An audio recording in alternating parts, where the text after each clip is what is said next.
Bismillah. Ini indahnya tafsir ini nih. Bismillahirrahmanirrahim, halaman 41. Nomor 32.202. Ini Masya Allah, riwayatnya dinomorin nih. Ya, sampai puluhan ribu riwayat untuk menafsirkan ayat.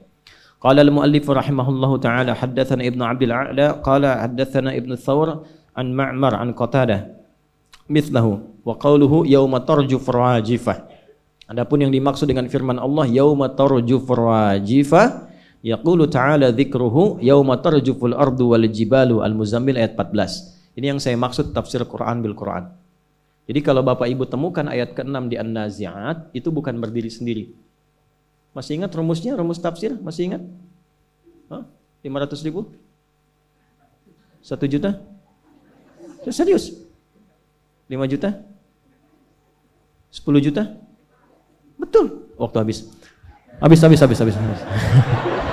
Habis waktunya, udah habis. 2S 1L. Ingat itu, rumus tafsir. 2S 1L. Catat, nanti kalau saya tanya lagi sudah tahu jawabannya. Insya Allah saya tanya lagi ya, tanpa hadiah. Itu 2S itu 1 siyak, 2 sibak, L-nya lihaq. Siyak itu ayat yang dibaca, sibak itu hubungan ayat yang dibaca dengan ayat sebelumnya. Lihaq adalah hubungan ayat yang dibaca dengan ayat setelahnya. Jadi jadi penafsir itu tidak main-main. Kita baca misalnya An-Nazi'at di ayat yang ke-6, yauma tarjufu rajifah, di mana ditemukan kata yang sama, kata rajifah dan tarjufu di ayat sebelum An-Nazi'at, cari sampai Al-Fatihah dan cari sampai An-Nas.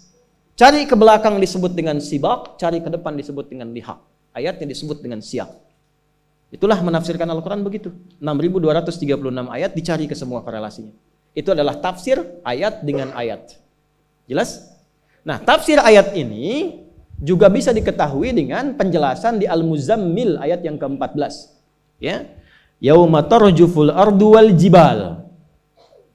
Nanti yang sering diperebutkan dunia nih, kadang-kadang sengketa dan sebagainya. Yang disengketakan itu sudah hilang, habis semua. Bahkan hancur. Ya. Ini ada sengketa tanah, perebutan tanah. Kata Allah, apa yang kau rebutkan itu satu saat yauma tarjuful ardu, tanah yang kau sengketakan hancur. Sekali tiupan, hancur. Dulu sami'na, dengar ayat, gak ada yang rebutan lagi. Wakaf. Berbagi, secukupnya hidup. Untuk beramal. Luas beramal, boleh. Tak mampu beramal, dia bagi. Karena dia tahu yang dipijak itu satu saat hancur semua. Tinggal persaksian yang dipijak itu bersaksi apa? Dulu sami'na, dengar, langsung taat.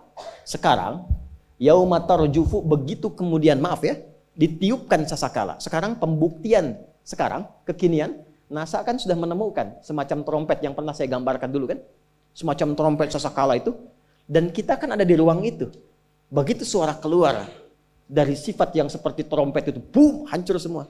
Ayatnya sudah dibuktikan dari 15 abad yang lalu, sekarang sudah ada pembuktian secara ilmiahnya. Masa belum yakin juga? Maksudnya gini, gak usah rebutan dunia. Kalau ada orang naik jabatan, gak usah iri, gak usah dengki. Ya, jangan cari manuver-manuver untuk menjatuhkan orang lain. Karena pasti Allah tempatkan itu ada hikmah di dalamnya. Doa yang baik-baik, ya Allah berikan keberkahan di jabatannya. Ya Allah berikan kenyamanan, kebaikan untuk dunia akhiratnya. Berikan hidayah kepadanya, itu yang dilakukan.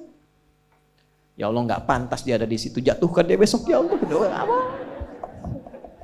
Nggak boleh, nggak boleh. Doakan, doakan. Karena pasti ada hikmah. Ada orang kaya, doakan, doakan. Nanti dengan doa itu kembali ke kita keberkahannya. Kalau dipandang kita mampu mengolah harta, nanti datang. Nggak percaya silahkan, datang tiba-tiba tawaran pekerjaan apa. Demi Allah saya katakan, jaga. Allahu Akbar, hati itu jaga betul. Yang baik-baik aja.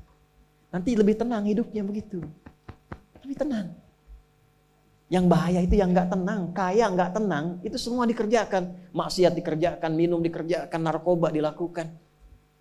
Karena nggak tenang hatinya Pak. Dan nggak berkah itu. Jadi yang banyak pun karena nggak berkah, rasanya nggak ada. capek sendiri, kerja lagi, cari lagi, pikirin lagi. Gak sempat sholat, gak sempat baca Quran. Yang paling parah, harta yang dihasilkan, dia bahkan tidak menikmati. Itu yang paling bahaya. Jadi ayat ini ingin memberikan kesan bahwa ketika masuk ke ayat 6 dan seterusnya, jangan pernah mengagungkan dunia terlalu dalam. Karena itu akan mencelakakan Anda dan mengantarkan pada jurang yang tiada tepinya. Sampai kiamat tiba.